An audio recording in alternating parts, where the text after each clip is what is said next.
चालू आहे, काय नेमक्या मागण्या आहेत, थोडक्यात काय?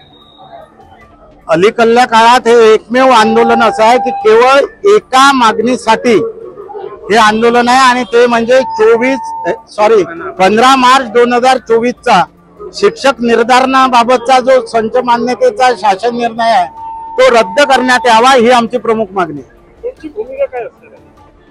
यापूर्वी सुद्धा आम्ही 25 सप्टेंबर 2024 ला मोर्चा काढला। आज हा आंदोलनाचा दुसरा टप्पा आहे। जर याही वेळी सरकारने आमच्या आंदोलनाची दखल घेतली नाही तर हे आंदोलन अधिक तीव्र केलं जाईल। सरकारने तुमच्या आंदोलनाची दक्षता घेतली आहे का? नाही, अजिबात दक्षता घेतलेली नाही आणि म्हणूनच आम्हाला भर उन्हात आंदोलन करण्याची ही वेळ आली आहे। किती दिवस आंदोलन चालू राहणार आहे? हे तर एक दिवसाचं आमचं संपूर्ण राज्यभर धरणं आहे। आज जर सरकारने या आंदोलनाची दखल घेतली नाही तर आमची राज्य संघटना जे निर्देश देईल त्या निर्देशांनुसार आम्ही आंदोलन करू। मी एवढंच सांगू शकतो की आंदोलन मात्र आजच्यापेक्षा अधिक तीव्र राहील।